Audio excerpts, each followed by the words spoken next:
I've been a migrant into the country. I've lived in Point Cook now for 10 years, the city of Wyndham. I think there were 11,000 people living in Point Cook when we moved here 10 years ago. There's now 46,000 people living in Point Cook. And I was very naive and sort of moved in and went, oh great, you know, it's a new planned suburb, you know, everything will just pop up around us and that will be wonderful. And then I go, hang on, what's going on? That isn't quite what happened. And I guess, you know, I was so busy raising a family and doing the corporate commute and doing a few other things besides that, I didn't really take time to really think about what was happening. A little bit like the frog in the pan that just got hotter and hotter and hotter.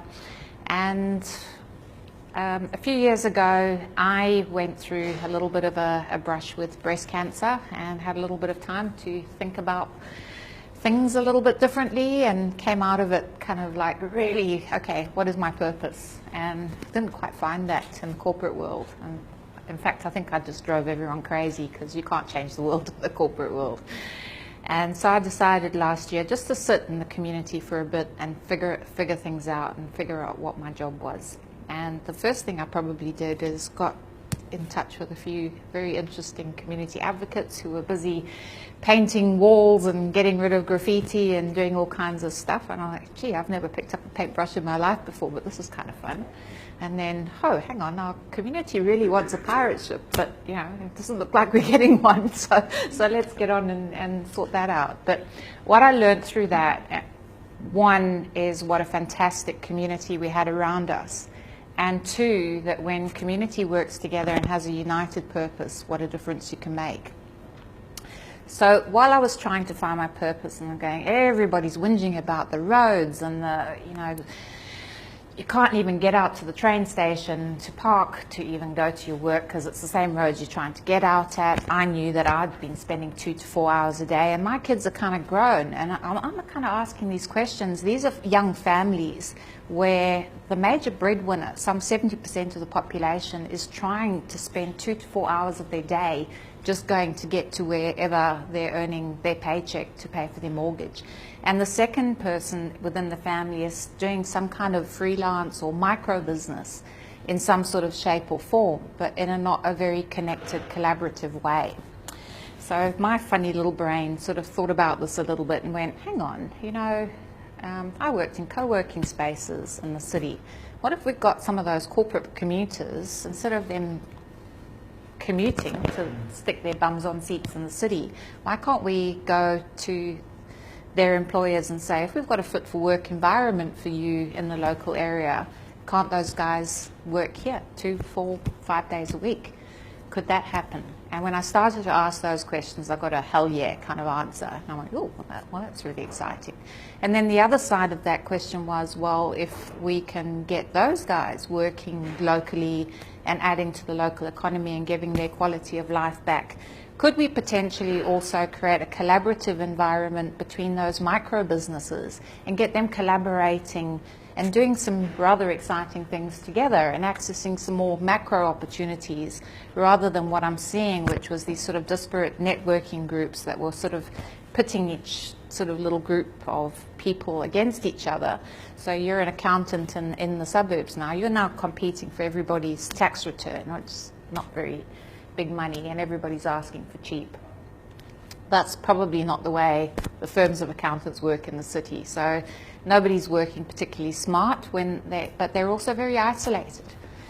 So asked those questions and got another hell yeah sort of answer. But what I didn't realize at the time when I was asking those questions is that people weren't looking for just desks and bums on seats. They were looking for space. They were looking for space to do things.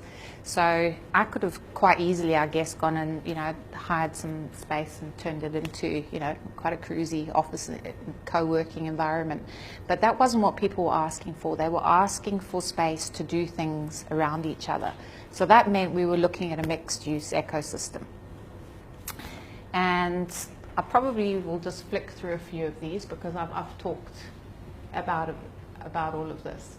But as I was sort of going through this journey of asking these questions, it sort of came to me that there's a hell of a lot of work that's been done on this outer metro challenge in the 20-minute neighborhood.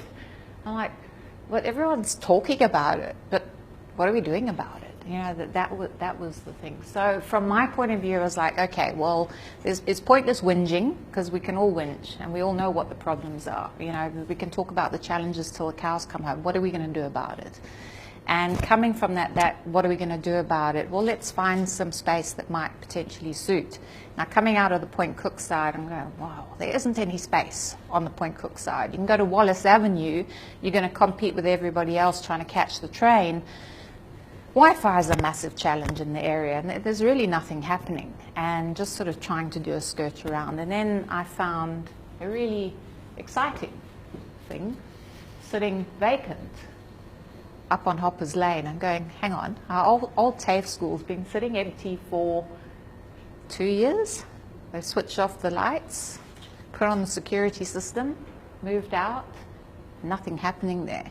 And the more and more people I took around the space, the more and more people said, we can do this, we can do that, we can do that. And, you know, people started to talk about, you know what, we can solve the problem of our kids, what we do with our kids while we're working if they're preschool. We can solve the problem of what we do with our kids in the school holidays. I can tell you, I've got a BizBuddy, and I think Joe's seen him, Mike, with his 2 little girls, being Mr. Mum in the holidays, trying to be the tax accountant and trying to sort of figure out how the hell he's going to keep his kids entertained. We can do all of that. You know, we can have creative people and arts people and the food and events and trades and, you know, not just the, you know, arty. I met a guitar maker yesterday and he was like, I want to do this. And I'm going, you know, those are the people we can have in there. But we can also create, you know, a proper system for managing our industrial trades and get them onto the RFPs and get them onto the jobs that are happening locally and make sure that we actually really are activating economy and our, you know, local community. And that's work and community is something that is really the way we want to do it, the community we want to live in and the way we want to live, and in a tenable sort of way. So that's just some imagery from the space that we are angling for at the moment out of VU. It's really exciting. There's lots of work to be done, and it's by no means in the bag. And I certainly don't think that this is something us as the community can do just from a grassroots thing alone. We certainly need help. We certainly need champions. We need partners. We need a university education partner. We need some corporate partners to jump behind this. And we've done a bit of hard yards with government and you know, getting our story out there.